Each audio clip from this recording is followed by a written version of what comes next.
up? We're back with another interview. Rad, thanks for tuning in. I know who you are, but can you just can you just introduce yourself to our audience, like who you are, like your background, and then like after that we can get a little more into like the last match stuff. Yeah, well, my name is Simon Miller. I suppose I'm a YouTuber by trade. You may have seen my stupid face on What Culture Wrestling. Also a wrestler, now somehow an actor, starring in the last match, which makes no sense. But yeah, I guess an all-encompassing term would be content creator wrestler guy.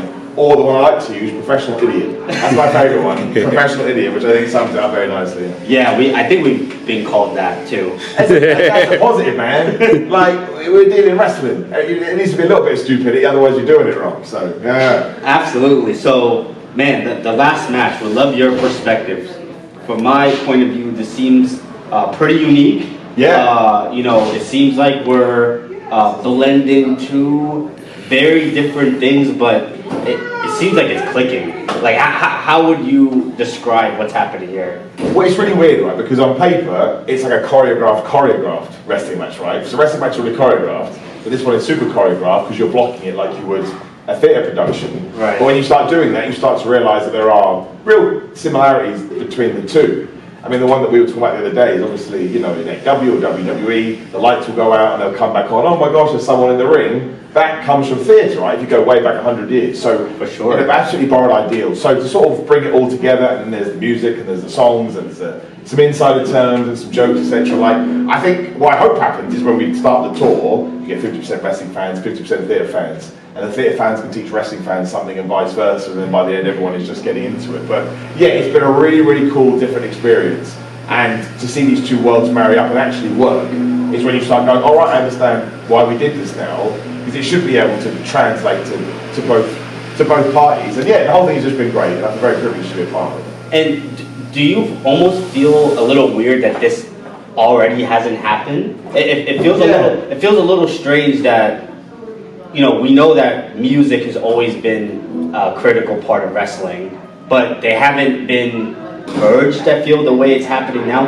Does that surprise you, or do you feel it was only a matter of time? Well, I think it does, because most things have already been done, right? Especially in wrestling, everything has been tried, and usually what you do is you give it 10 years and you do something old to make it feel new again. Whereas this, I mean, maybe someone has done something similar, it didn't really break through, but I've never heard of it. So, I am kind of shocked that, I think it probably comes down to the fact that for many, many a year, wrestling has been looked at sort of just underneath everything else, right? It's a form of entertainment, but it's sort of down here, which has always been massively unfair, although there have been some storylines and characters that have, put it there in the first place. Wrestling can be a little bit on the nose, as we know. But I definitely think over the last couple of years that's sort of changed. Obviously the explosion in WWE popularity again, The Rock coming back, etc., etc.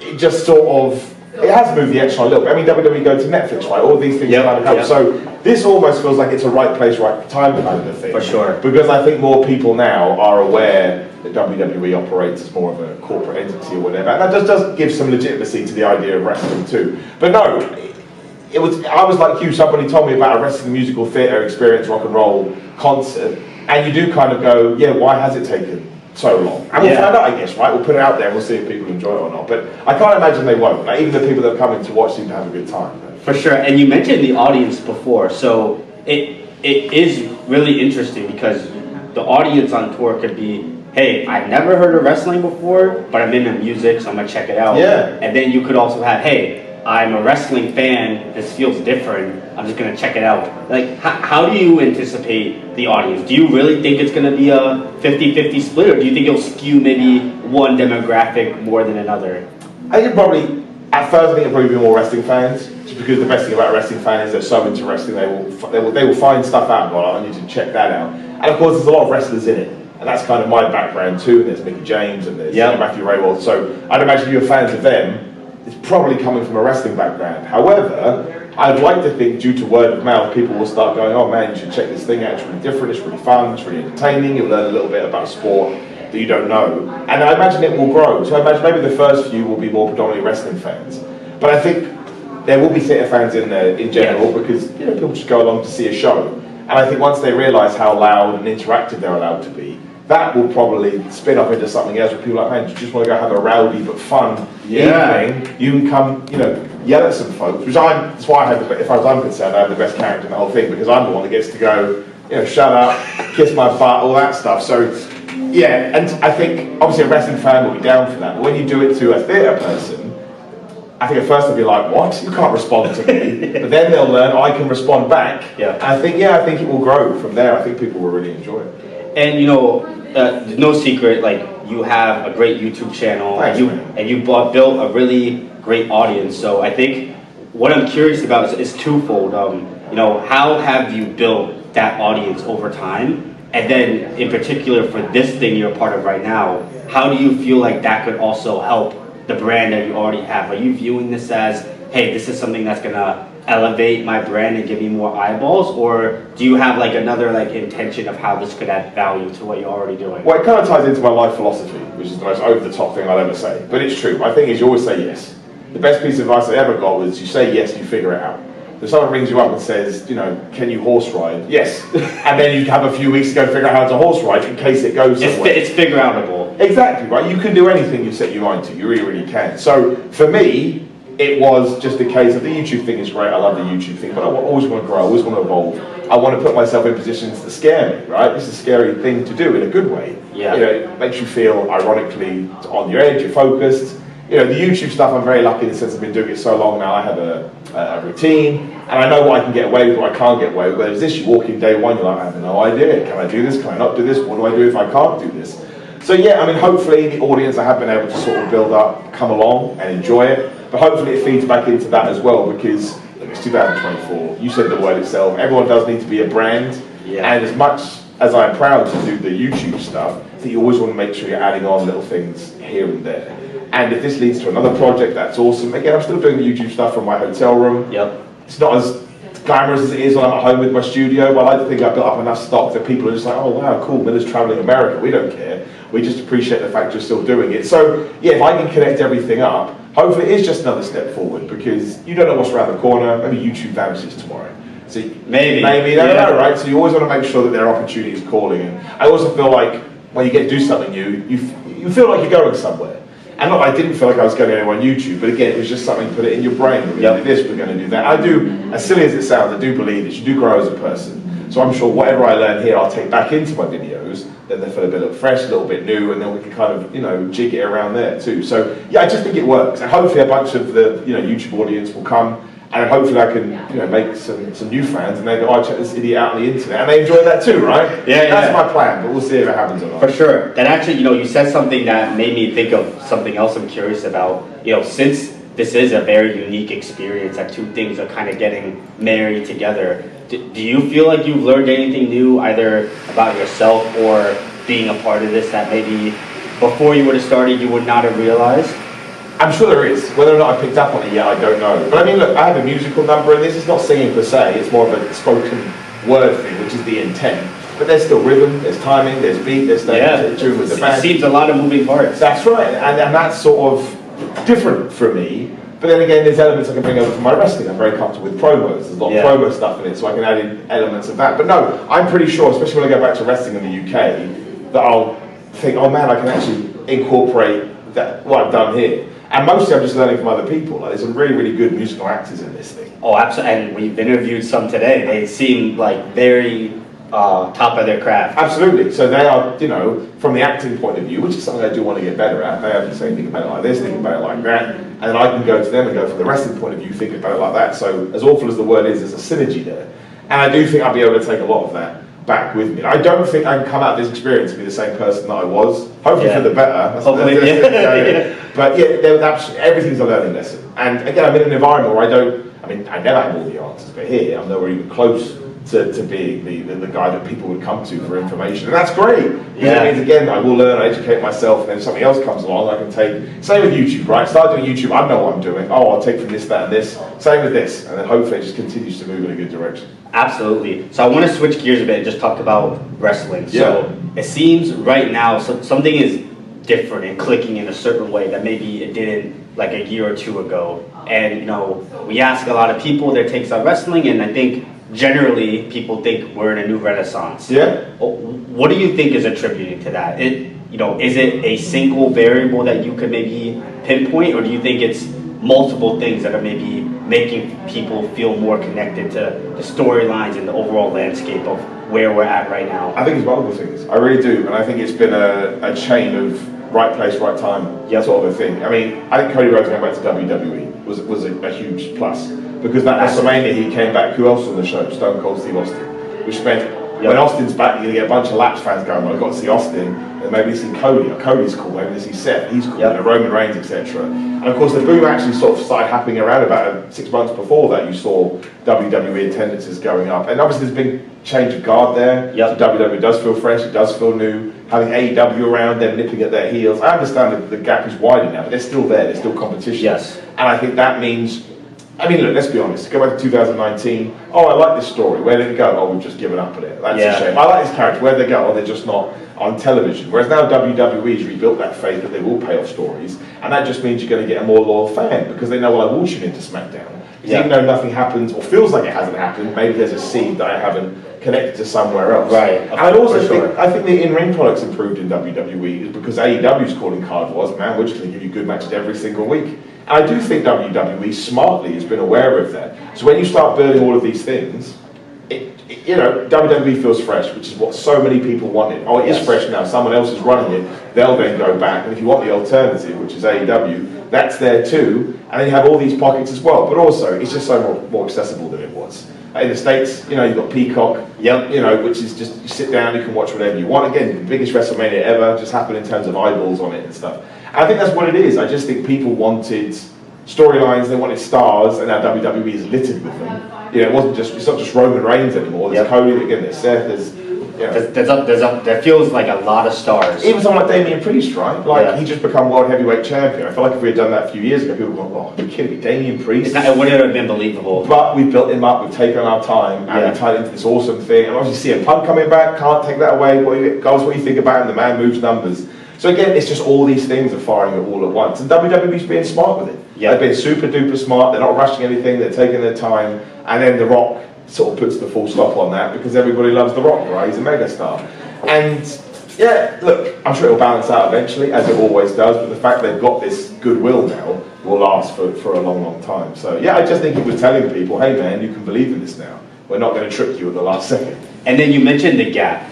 So do you feel the gap is primarily, and when I say the gap, I'm of course talking about AEW. Do you feel like it primarily is disconnects in storyline? Because I think clearly the in-ring product is compelling, right? We have Ospreay, now Okada. We have a lot of people there who clearly know how to wrestle, but that seems like that's not enough. So do you think it's merely just them having lack of storyline, or do you think there's other pieces that are kind of holding them back? And basically what would they need to do to close that gap more than it is right now? So this is the thing, I think they can close that gap. I think WWE is way, way too big, right? There was that time a couple of years ago when they were closed, but then again, WWE had all these changes. I actually think AEW is doing really well if you actually look at it in a bubble. It's just the problem is people keep comparing it to WWE, which I don't think we should do. I think they have a very specific number one and a very specific number two. There's nothing wrong with being a really good number two. And while they're not as hot as they were, if you actually go into the nitty gritty and compare it to what they do, they're doing pretty damn well, right? Television is decent enough. They just did their third best ever pay-per-view with Revolution. The Sting retirement match. It was 181,000 buys, which is great for 2024. I'm blown away. Absolutely. Don't get me wrong. There's still loads of room for growth, and absolutely there could be more connecting tissue when it comes to storylines. But I still think AEW deserves the benefit of the doubt because they're a 5-year-old company, and doesn't mean doesn't mean criticism all you want. I'm not saying that, but just from my vantage point, I'm always like, okay, that one didn't work. As long as next time they learn from it, I'm totally cool with it. Do you know what I mean? Let's say Will Ospreay versus Bryan Danielson, which is literally happening in 2 days, tomorrow. Can't believe it, right? I can't. And could that have been done and sort of drawn out a bit longer? Of course it could have done. Yeah. But at the same time, am I going to buy that pay-per-view to watch Will Ospreay? Yes, I am. So I think the problem AEW has is sometimes people hold it to WWE standards, which I'm not saying you can't do, but I think when you look at it in its own little bubble, it's just a fun alternative that is out there, and I totally believe that you will get more of the things that maybe it needs as we move on. I'm just happy it's there. That's my main thing, because I do not believe that WWE has the success that it has without some competition. That we saw in the late 90s, we're seeing it now, and it can't be a coincidence that numbers have risen both times. The problem is they're just so big, and AEW, how are you ever going to be able to compete with, 50, 60, 70 years of legacy?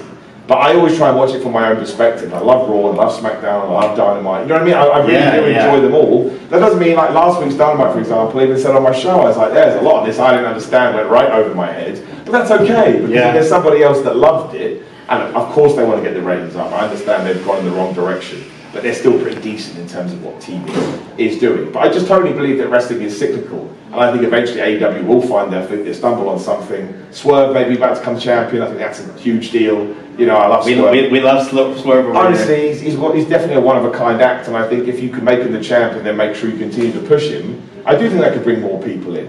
I genuinely do. He'll probably go back to WWE one day and main event WrestleMania or something. I think he has that much talent. So, yeah, there is absolutely a gap there, but I think the gap is fine. I really, really, really do. And you know, people go, oh, but the attendances are down. Sure, but that's for them to worry about. Yeah. I thankfully don't work in finance or whatever it is. So I haven't got to worry about attendances. So, yeah, but it's impossible. It'd be like us trying to start a brand new soccer league in England. No one cares. They're just not going to care. And I want to get your take a little bit on the business side. So, you know, of course, no secret, WWE, owned by Endeavor. They also have the UFC under their umbrella. Yeah. And I think one thing I have personally noticed from that lens is it feels like they're trying to make WWE look more like a sport. From the camera angles to the production to, you know, we see WWE superstars on ESPN giving their takes. Like, have you noticed that as well? And where do you think this is gonna keep going? Like, you know, do you feel like Endeavor is gonna start putting the hand more to the business, and we'll see different maybe camera angles or different things subtly changing, or do you feel like they're not going to have maybe that big of a influence on like the core product? No, I think they already have. I think they'll continue to do so as well. I mean, we saw how much UFC changed when TKO took over. And we can kind of already see that with WWE. Production's different, I would argue better. Because it's new, right? And it's fresh, and they needed a fresh coat of paint for ages.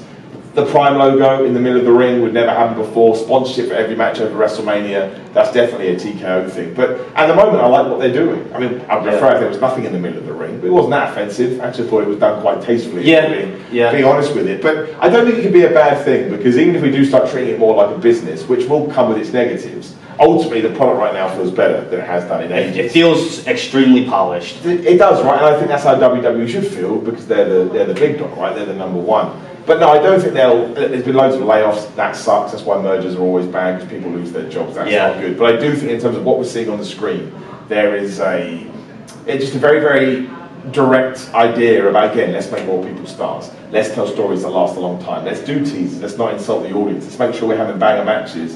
And it has to come from TKO, because it wasn't happening before. Or maybe it's just because Triple H went in there and he's chatting to them directly. But I'm sure there'll be some things they do that we don't like. It was the same with UFC. Like, I think they probably came up. I think the Reebok deal was probably a TKO thing, and everybody hated that. They'll probably get some more things like that, which would be like, oh. But even when UFC was doing that, they were having some of their best cards ever. So they kind of got away with it, and I think it's probably going to be the same for WWE. As long as the core product is good, you can get away with a lot, right? It's when the core product sucks, they do all this other stuff, people are like, well, this is rubbish. But at the moment, no, they have found a good balance, and that does seem to have. But it's funny though, isn't it? Because TKO also is when Triple H came in. So we don't really know who these ideas are coming from. But I'd say it's probably a combination of all the above. And that, that's another good point, and something I would love your take on. Triple H, it seems that the narrative in like a lot of the YouTube media is that, he has had a great impact and things have changed significantly. And one thing that's noticeable for me, it seems like title reigns are more meaningful. Oh, totally. Champions are holding their title for a while. It's not like kind of like in the Vince era, I think there's a lot of, hey, the Kofi Kingston. It seems like holding the title is really meaningful. Like, have you noticed that as well? And do you think that's going to stay the same? Or do you think we're going to continue to see very long reigns of champions and, all that? I think it'd be good to mix it up now.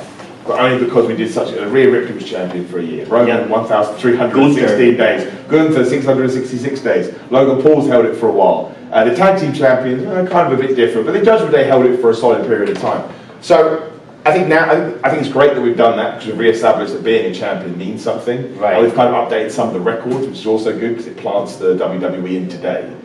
But the upside to this is now we can have some fun. Right? Yeah. Could you take the titles off Miz and R-Truth next week on Raw? Absolutely. It may have already happened by the time you see this. If Cody lost the title, would that be the worst thing in the world? I don't think so. As long as you have a plan for him to get it back. Yeah. People always go, oh, you can't do that. Do you know who lost the title all the time? Stone Cold Steve Austin.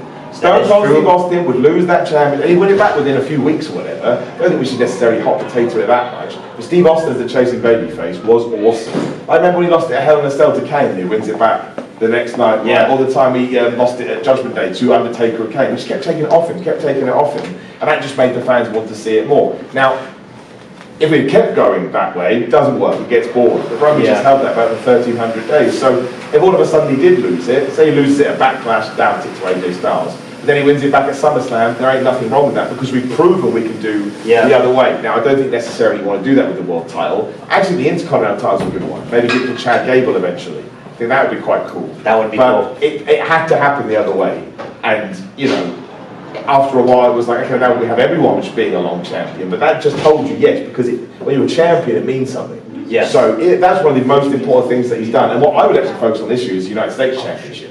It still feels a little bit below the IC title, but what are we going to do at SummerSlam, or SummerSlam? Well, it will be SummerSlam, because that's where Logan Paul's from. I think it'll be Randy versus Logan Paul. And if Randy Orton beats Logan Paul for the US Championship, you can Google that thing with Randy Orton, one of the best ever. And then that belt feels like it means something as well. And then you get it across the board. The only one that I would say is lagging is the women's tag team titles, because they still haven't really figured out what they're going to do with that. However, Kabuki Warriors having a good run. Jade and Bianca Belair is a pretty good tag team, so I'm confident that we're focusing on that too. But yeah, I think now we've established it, so we can have some fun. Should it make sense? As long as it makes sense, you can do whatever you want. And you know, you were in attendance for WrestleMania, like that moment that Cody hit the 1, 2, 3. What was like your reaction, and then what were you noticing in the crowd? Well, of course the crowd went crazy, but like, were you noticing like putting faces to emotion during that moment? Oh, of course. And like, it's this weird thing now where it was too obvious. Yeah, that's why it's good. My analogy is always, you don't go to a rom-com and go, I hope he kills her at the end. So no, you get together. I just want to say you get together and fall in love. You know, that's what you want. And I just wanted Cody to win the championship, which he did do, and it was awesome, and it was wonderful, and everyone came out and they celebrated. Roman did his job. I just thought it was, the whole point of wrestling is you go home feeling happy, and WrestleMania should always do that, especially because now we have 2 nights, so Cody can lose on the Saturday and then come in and do his thing on the Sunday. So I thought it was really, really well done.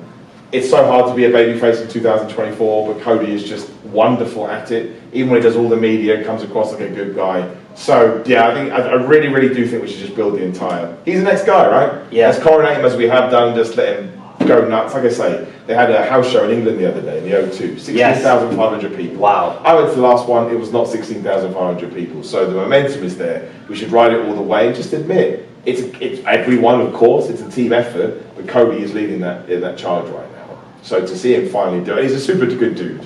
Like, I know loads of story about Cody Rhodes that will come out eventually and just make people go, oh my gosh, he's the best. He is the absolute best. He's the man. He's a real dude as well. Yeah, it's not fake. It's real. He's a real guy. Dude, I mean, I kind of view him as the new John Cena. He is. No, he totally is. And that's what he wanted to be as well, right? But it's almost better than what John Cena was, because Cody had to go away and then come back to find himself and change the entire industry in the process. So I love John Cena, but the story of Cody Rhodes is way more interesting.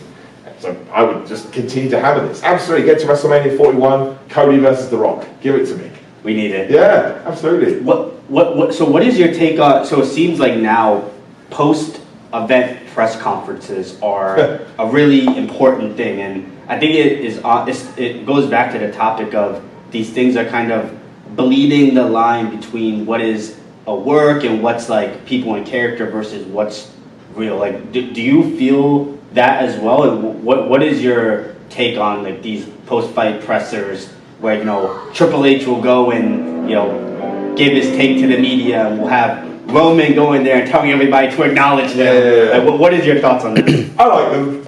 I think sometimes it's difficult because you need to blur that line. At the same time, it's meant to be a press conference, so you need some reality. But Triple H is usually involved with them, right? And he usually brings the numbers and the figures and the facts and everything like that. So yeah, I think it works. I think they're just fun, right? I think sometimes people take them way too seriously. They get on the journalists because you're not asking real questions. Well, it's not a real press conference, it's a wrestling press conference. AEW kind of seems to veer more towards it. Even then, it's a blurred line. But no, I like it because it makes it feel like UFC. It makes it feel like a football game. And that's what we do. let's just try and get into less trouble with them, I suppose. We don't need more CM Punk incidences. It was awesome to watch, but I don't think we need anything more like that. But no, I do like them. And look, it's more content. They usually drop some nuggets of information, and you're like, oh, I can't believe they said that, that's cool. And I remember the one when Cody and Jey Uso became tag team champions. They were both drunk, and they were just having the best time ever. And I enjoyed it, right? It was just more content for me to be entertained by. So no, I do like them, but I do understand why some people feel like they're frivolous. Yeah. I think WWE knows that too. Although, look, you know, after the Vince McMahon stuff broke, questions were still asked that had to be asked, and WWE didn't shy away with it. Maybe they didn't give the best answers, but they got put out there too, which I think you straddle this line between reality and fiction, which that's just what wrestling is. Yeah. That's where wrestling's at its best. So I think even if you're going to do a press conference, you've got to do the same thing. But no, I dig them. I'd like to be in one day, just so I can ask a dumb question and the internet can get mad at me. I'm desperate. I would do something like Triple H. Why are you just so great, man? Yeah. Why are they going, you're not a real journalist? I'm like, bring it to me. Bring it to me. So, yeah, all of it. Wrestling right now is thriving. I can only imagine that's a small part of it. So why change it, right? Yeah. You're heading in the right direction, don't change it.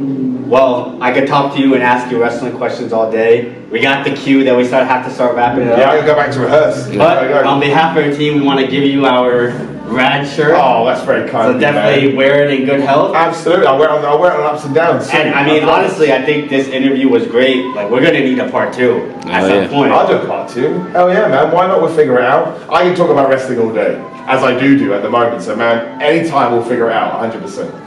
Awesome. And you, man. Thanks very much, dude. Turn that shit up. Turn it up. I'm with the radical. Yeah, I'm clavicle. Let's get it. She got attitude. Goddamn. On your avenue. I'm with the radical. Oh yeah. Perry Saturn too. Let's get it. I gotta do. What I gotta do. I'm with the radicals. Radical. Perry Saturn too. Perry. Benoit Guerrero too. With that Malenko dude. Let's get it. My shorty go like ooh. When I'm in that you. That's why I gotta do what I gotta do. I'm with the radicals. I'm radical. Feeling tactical. With Randy Savage too. Randy. The gratitude. Yeah, you acting kinda rude. Just the interlude. Let's get it. Don't kill the mood. Yeah. For the streets like food. Yeah. I'm with the radicals. It's sounding classical. I spit